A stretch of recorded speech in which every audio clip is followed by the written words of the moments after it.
ओडिशा के पुरी में भगवान सूर्य को समर्पित ये है कोणार्क मंदिर। कोणार्क शब्द कोण और अर्क शब्दों से मिलकर बना है। कोण यानी कोना या किनारा और अर्क का अर्थ है सूर्य। इसका मतलब हुआ सूर्य का किनारा। ओडिशा राज्य में ये इकलौता ऐसा ऐतिहासिक स्मारक है जिसे 1984 में यूनेस्को वर्ल्ड हेरिटेज साइट में शामिल किया गया। मंदिर के गहरे रंग के लिए इसे काला पगोडा भी कहा जाता है। इतिहासकार मानते हैं कि ये मंदिर 750 से भी ज्यादा साल पुराना है, जिसका निर्माण 1250 ईस्वी में गंग वंश के राजा नरसिंह देव प्रथम द्वारा कराया गया था। अबुल फजल ने आईने अकबरी में लिखा है कि राजा नरसिंह देव ने 12 सालों के पूरे राजस्व को मंदिर के निर्माण में ही लगा दिया था।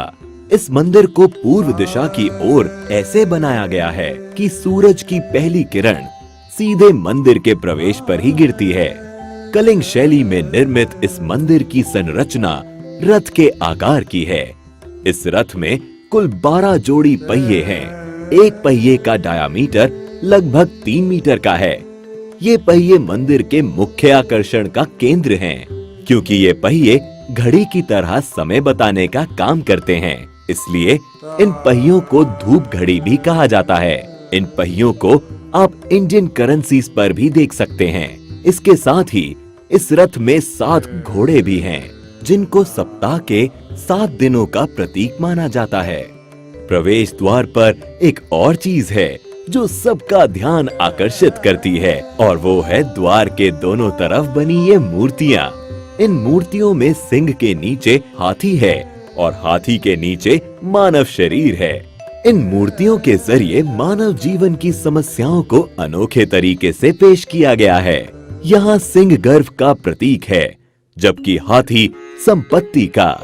यहाँ ये बताने की कोशिश की गई है कि गर्व और संपत्ति मानव का विनाश कर देते हैं। माना जाता है कि मंदिर का निर्माण समुद्र के किनारे किया गया था, लेकिन पिछली 8 शताब्दियों में समुद्र से इसकी दूरी बढ़ती चली गई। कहा जाता है इसके लगभग 2 किलोमीटर उत्तर में चंद्रभागा नाम की नदी भी बहा करती थी, जो अब विलुप्त हो गई है।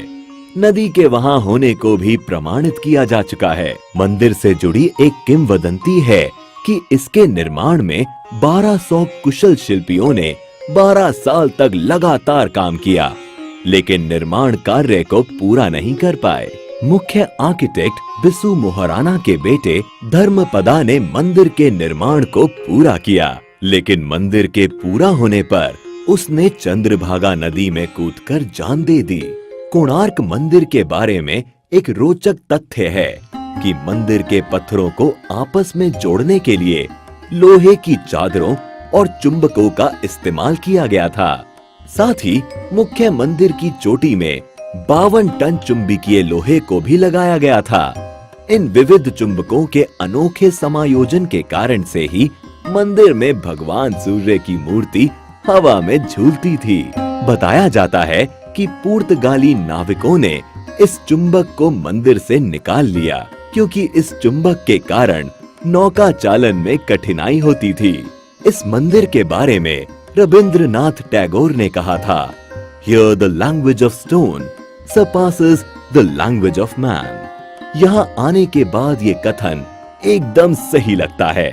इतिहास और जबरदस्त नक्काशी के शौकीन पर्यटकों के अलावा यहाँ उनके लिए भी बहुत कुछ है, जो यात्रा में कुछ खास और रोचक की तलाश करते हैं।